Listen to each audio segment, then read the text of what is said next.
Hello friends, welcome to my YouTube channel. ಹೇಗಿದ್ದೀರಾ ಎಲ್ಲರೂ? ಇವತ್ತಿನ ವಿಡಿಯೋದಲ್ಲಿ ನಾನು ಬಿಜಾಪುರದ ಸ್ಪೆಷಲ್ ಚುರುಮುರಿ ಚೂಡಾ ರೆಸಿಪಿ ತೋರಿಸ್ತಾ ಇದ್ದೀನಿ.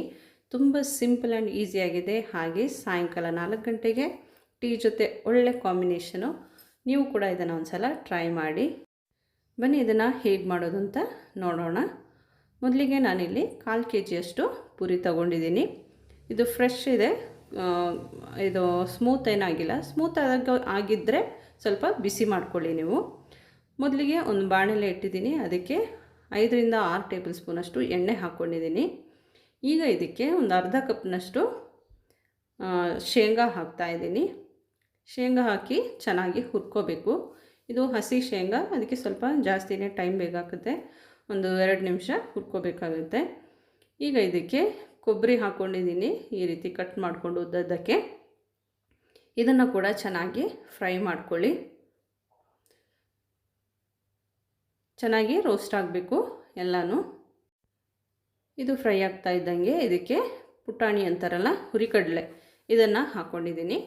ಹಾಕಿ ಇದನ್ನು ಕೂಡ ಚೆನ್ನಾಗಿ ಫ್ರೈ ಮಾಡ್ಕೊಳ್ಳಿ. ಇದು ಸಪ್ರೇಟಾಗಿ ಒಂದೊಂದೇ ಬೇಕಾದರೆ ಫ್ರೈ ಮಾಡಿ ತೆಗಿಬೋದು, ಆದರೆ ನಾನು ಜೊತೆಲೇ ಈ ರೀತಿ ಫ್ರೈ ಮಾಡಿ ತೆಗೆದಿದ್ದೀನಿ.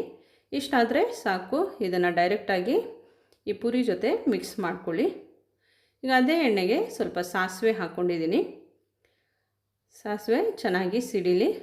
ಸಿಡಿದ ಮೇಲೆ ಇದಕ್ಕೆ ಬೆಳ್ಳುಳ್ಳಿಯನ್ನು ಜಜ್ಜಿಬಿಟ್ಟು ಹಾಕ್ಕೋಬೇಕು. ನಾನಿಲ್ಲಿ ಬೆಳ್ಳುಳ್ಳಿ ಒಂದು ಹೋಳು ಪೂರ್ತಿಯಾಗಿ ತೊಗೊಂಡಿದ್ದೀನಿ. ಬೆಳ್ಳುಳ್ಳಿ ರೇಟ್ ಜಾಸ್ತಿ ಆಗಿರೋದ್ರಿಂದ ಅಷ್ಟೇ ತೊಗೊಂಡಿದ್ದೀನಿ. ಸ್ವಲ್ಪ ಜಾಸ್ತಿ ಹಾಕಿದರೂ ಚೆನ್ನಾಗಾಗುತ್ತೆ. ಚೆನ್ನಾಗಿ ಫ್ರೈ ಮಾಡ್ಕೊಳ್ಳಿ ಇದನ್ನು. ಈ ಬೆಳ್ಳುಳ್ಳಿ ಫ್ಲೇವರ್ ಆ ಎಣ್ಣೆಯಲ್ಲಿ ಚೆನ್ನಾಗಿ ಇಳ್ಕೋಬೇಕು. ಚೆನ್ನಾಗಿ ಫ್ರೈ ಆಗಬೇಕು, ಕ್ರಿಸ್ಪಿ ಆಗಬೇಕು ಬೆಳ್ಳುಳ್ಳಿ. ಅಲ್ಲಿವರೆಗೂ ಇದನ್ನು ಫ್ರೈ ಮಾಡ್ಕೊಳ್ಳಿ. ಈಗ ಇದು ಫ್ರೈ ಆಗಿದೆ. ಕರಿಬೇವು ಹಾಕ್ಕೊಂಡಿದ್ದೀರಿ, ಧಾರಾಳವಾಗಿ ಕರಿಬೇವನ್ನು ಹಾಕ್ಕೊಳ್ಳಿ. ಎಷ್ಟು ಬೇಕೋ ಅಷ್ಟು. ಕರಿಬೇವು ಕೂಡ ಒಳ್ಳೆ ಫ್ಲೇವರ್ ಕೊಡುತ್ತೆ. ತುಂಬ ಇದ್ದರೆ ತುಂಬಾ ಹಾಕ್ಕೊಳ್ಳಿ. ಕರಿಬೇವು ಕೂಡ ಚೆನ್ನಾಗಿ ಫ್ರೈ ಆಗಿದೆ. ಈಗ ಇದಕ್ಕೆ ಸ್ವಲ್ಪ ಅರಿಶಿಣ ಹಾಕ್ತಾಯಿದ್ದೀನಿ, 1/4 ಟೀ ಸ್ಪೂನಷ್ಟು ಹಾಕಿ ಇದನ್ನು ಒಂದು ಸಲ ಈ ರೀತಿ ಹುರ್ಕೊಳ್ಳಿ. ಈಗ ಇದಕ್ಕೆ ಖಾರದ ಪುಡಿ ಹಾಕ್ತಾಯಿದ್ದೀನಿ. ಖಾರ ನಿಮಗೆ ಜಾಸ್ತಿ ಬೇಕು ಅಂದರೆ ಜಾಸ್ತಿ ಹಾಕಿ. ನಾನಿಲ್ಲಿ 2 ಟೀ ಸ್ಪೂನಷ್ಟು ಖಾರದ ಪುಡಿ ಹಾಕ್ಕೊಂಡಿದ್ದೀನಿ. ಖಾರ ಜಾಸ್ತಿ ತಿನ್ನೋರಾದರೆ ಸ್ವಲ್ಪ ಜಾಸ್ತಿ ಬೇಕಾದರೆ ಹಾಕ್ಕೋಬೋದು. ಇದೇ ನಮಗೆ ಖಾರ ಕರೆಕ್ಟಾಗಿತ್ತು. ಇದನ್ನು ಚೆನ್ನಾಗಿ ಈ ರೀತಿ ಹುರ್ಕೊಳ್ಳಿ. ಚೆನ್ನಾಗಿ ಫ್ರೈ ಆಗಲಿ.